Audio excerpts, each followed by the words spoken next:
अस्सलाम वालेकुम, welcome to reaction squad. मेरा नाम है हुमारूज। मैं हूं मैर हमजा। आज की वीडियो हमारी क्या होने वाली है आज भाई? हम फिर करने से जा रहे हाजिर हैं हैं कंपैरिजन के साथ रतन टाटा। टटन रोता।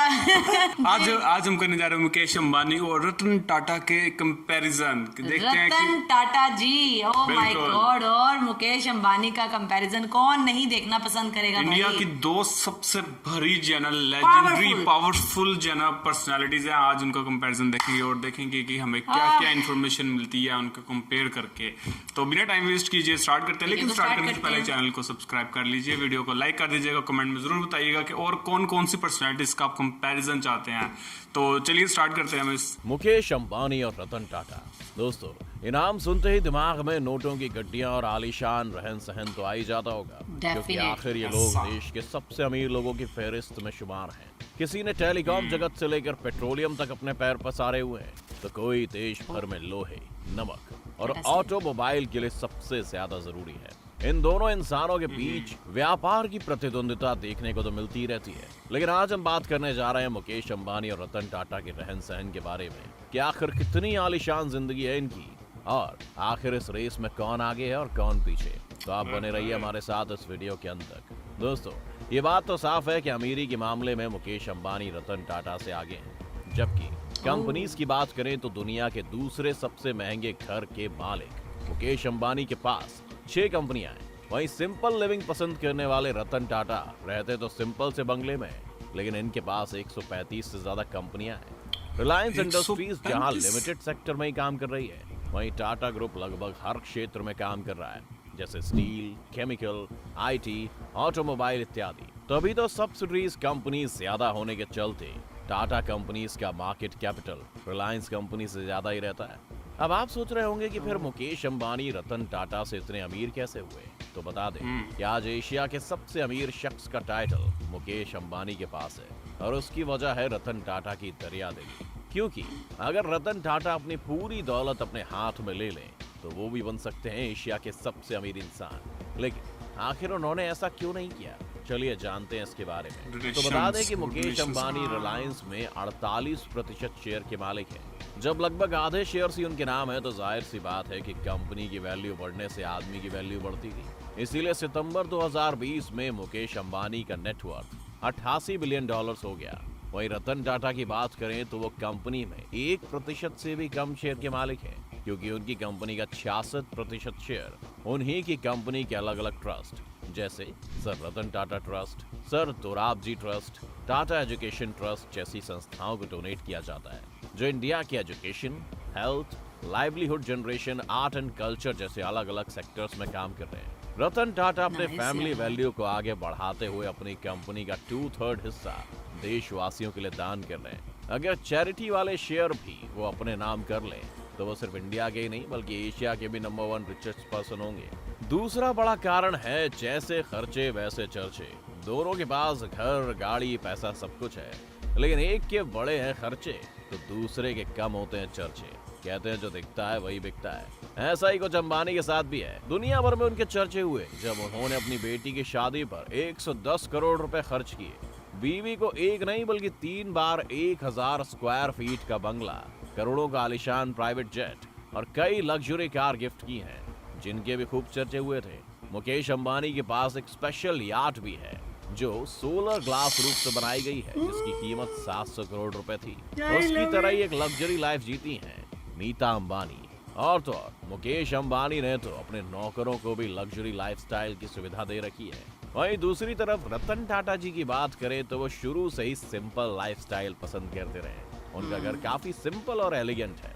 वो कोई बड़ा खर्चा नहीं करते। उन्होंने हमेशा अपने पैसों को नए स्टार्टअप में इन्वेस्ट किया है ताकि उनकी कंपनी और देश दोनों आगे बढ़े। उनका टाटा हेल्थ केयर 25 स्टेट्स और यूनियन टेरिटरी में फैल गया है। टाटा ग्रुप सोशल वर्क में भी काफी आगे है। यही कारण है कि मुकेश अंबानी एक सिंपल सा गुलाब भी खरीद ले तो सुर्खियां बन जाता है, जबकि सोशल वर्क में आगे रतन टाटा की समाज सेवा इतनी उजागर नहीं होती, क्योंकि वो खुद काम को छुप छुपा कर रहे हैं। दोनों ही हस्तियों ने अपने काम और मेहनत के दम पर नाम कमाया, लेकिन एक की छोटी से छोटी चीज खबर बन रही है और दूसरा दुनिया की नजरों से छिपते छिपाते बड़े से बड़े काम कर रहा है, तो ऐसे में अपने खर्चे की चर्चा करना वाकई में जरूरी है। क्या सच में इसी की बदौलत आपके चर्चे होते हैं? इसे लेकर आपको क्या लगता है? मुकेश अंबानी या रतन टाटा, किसका शो ऑफ ज्यादा है? कमेंट में हमें जरूर बताएं दोस्तों। चलिए अब इन दो बिजनेसमैन की स्ट्रगल स्टोरी भी आपके साथ शेयर करते हैं। शुरुआत करते हैं टाटा ग्रुप की टेक्सटाइल कंपनी से, जिसकी शुरुआत 21,000 रुपए में की गई थी, जिसका नेटवर्थ आज 5 लाख करोड़ रुपए हो गया है। हालांकि कंपनी को 21,000 से 5 लाख करोड़ तक ले जाने का सफर आसान नहीं था। 1839 में जमशेदजी टाटा का स्ट्रगल 14 साल की उम्र में ही मुंबई से शुरू हो गया था, जहां से ग्रेजुएशन खत्म करते ही उन पर परिवार की जिम्मेदारियां पूरी तरह आ गई थी। फिर परिवार को संभालने के लिए उन्होंने अपनी पाई जोड़कर 21,000 रुपए में टेक्सटाइल का बिजनेस शुरू किया, और जैसे ही वो इस काम में सफल हुए, उन्होंने नागपुर में अपनी पहली टेक्सटाइल मिल शुरू कर दी। इस बिजनेस में उन्हें काफी प्रॉफिट हुआ। फिर उन्होंने 3 ऐसे प्रोजेक्ट शुरू करने का फैसला किया, जिसका फायदा सिर्फ उन्हें नहीं बल्कि पूरे देश को होने वाला था। हालांकि उनका ये सपना वो खुद पूरा होते नहीं देख पाए थे, लेकिन उनके बेटे दोराबजी टाटा उन्हीं के नक्शे कदम पर चल रहे थे। उन्होंने आयरन, स्टील कंपनी और हाइड्रो इलेक्ट्रिक पावर को स्थापित कर पिता का सपना पूरा किया। साथ ही उन्होंने भारत का पहला इंस्टीट्यूट ऑफ साइंस शुरू किया। जब उनका भी देहांत हुआ तो साल 1938 में टाटा ग्रुप की सारी जिम्मेदारी जहांगीर रतन जी दादा भाई टाटा ने ले ली, और उन्होंने अपनी 14 कंपनियों को चलाते हुए कंपनियों का आंकड़ा 14 से 95 कर दिया। इतना ही नहीं, JRD टाटा ने इंडिया की पहली एयरलाइंस टाटा एयरलाइंस की भी शुरुआत की, जिसे सरकार ने जब अपने अंडर किया तो उसे एयर इंडिया का नाम दिया था। इन सब 3 पीढ़ियों के काम को आगे बढ़ाने की जिम्मेदारी मिली रतन नवल टाटा जी को, जिन्होंने बखूबी अपने विरासती बिजनेस को ग्लोबली फेमस किया। आज देश के बहुत से युवा नागरिक टाटा ग्रुप के साथ काम करना चाहते हैं, तभी तो आज कंपनी का नेटवर्थ 5 लाख करोड़ तक जा पहुंचा है। चलिए अब बात करते हैं मुकेश अंबानी की, जिनकी एक गाड़ी की कीमत में एक नॉर्मल इंसान शानदार बंगला बना लेता है। इनका शानदार घर एंटीलिया में 6 फ्लोर की जो शानदार पार्किंग है, उतने एरिया के बिल्डिंग्स में मुंबई की आधी जनसंख्या रहती है। लेकिन ऐसा शुरू से नहीं था। धीरू भाई अंबानी ने इस नाम और शोहरत को कमाने के लिए कड़ी मेहनत की है। वो विदेश में नौकरी करने के लिए जब गए तो वहां उन्होंने अपनी कमाई जोड़ी और फिर मुंबई में वापस एक चौल में रहने आ गए। जैसे तैसे कर धीरू भाई अंबानी ने लंबे संघर्ष के बाद रिलायंस कमर्शियल कॉरपोरेशन शुरू किया, जो मसालों और यार्न्स में ट्रेंड करता था। जैसे ही उनका ये काम सेट हुआ तो उन्होंने विमल नाम से कपड़ों का बिजनेस शुरू कर दिया। पहले विमल अपने ग्राहकों को लुभाने में फेल हुआ, जिसके बाद उनके स्टॉक में लोगों से इन्वेस्ट करवाने और स्टॉक बेचने का काम भी खुद धीरू भाई अंबानी ने किया। ये वो वक्त था जब लोगों को इन्वेस्टमेंट की कोई जानकारी नहीं होती थी। इसका फायदा कंपनी और इन्वेस्टर्स दोनों को हुआ। कुछ ही सालों में 70,000 का रेवेन्यू साल 2002 में 75,000 करोड़ का हो गया। उनके चल बसने के बाद उनके बेटों ने रिलायंस इंडस्ट्रीज को संभाला। मुकेश और अनिल को बिजनेस बांट दिया गया, लेकिन दोनों के काम करने का तरीका एकदम अलग था।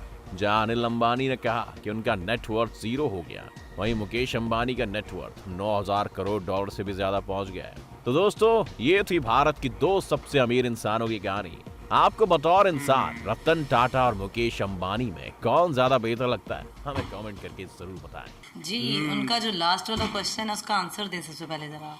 मुझे तो डेफिनेटली जो है ना रतन टाटा जो है ना, देखें वो शो नहीं करवा रहे, लेकिन उनकी इतनी बड़ी कंपनीज हैं और पीछे से जो है ना इनहेरिटेंस के अंदर यार देखें, और बिल्कुल एक जनरल नॉर्मल लाइफस्टाइल, मतलब लग्जरी है, लेकिन खर्चे नहीं है उनके, मतलब और खुद पोर्ट्रे भी नहीं करेगा, कुछ ले भी नहीं तो पोर्ट्रे नहीं चाहते हैं। और यही बात जो है मुझे उनकी सबसे ज्यादा अच्छी लगी है, और इसी वजह से वो मुझे बहुत इंस्पायर कर गए हैं भाई। और मैं तो डेफिनेटली मैं रतन टाटा के साथ हूँ। बिल्कुल। मैं और आपने बोला कमेंट में बताया, मैं अभी बताना चाह रही थी। हाँ, और सबसे बड़ी बात उनकी डोनेशंस, मतलब उन्होंने पूरी कंट्री को अपनी सारी की सारी चीजें डोनेट कर दी। 66% उनकी कंपनीज के शेयर सिर्फ उनके ट्रस्ट के हैं, जो लोगों के वेलफेयर के लिए काम करते हैं। exactly. और उनका अपना जो नेटवर्थ है उनकी 1% से भी कम है अपनी कंपनीज में।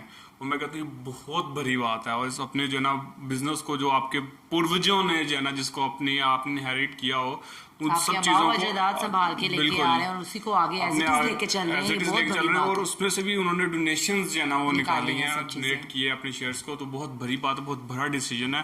तो मुझे तो मुझे रतन टाटा ये जो है ना वीडियो पे डेफिनेटली रिएक्ट बहुत मजा करके लगा। बहुत ही पर्सनली मजा आया है, बहुत ज्यादा इन्फॉर्मेटिव थी। जितनी भी आज तक की हमने किसी पॉलिटिशियंस पे या किसी पे भी हमने वीडियो बनाई होंगी, किसी सेलिब्रिटीज पे, लेकिन जो इनका कंपैरिजन देखने में मजा आया ना, बिलीव मी, ट्रस्ट करें, बहुत ही मजा आया। आप भी कमेंट सेक्शन में बताइएगा कि आपको ये वीडियो कैसी लगी है। वीडियो को लाइक करिएगा और हमारे चैनल को सब्सक्राइब लाजमी कर दीजिएगा। मिलते हैं नेक्स्ट वीडियो में, तब तक के लिए अल्लाह हाफिज। हाफिज।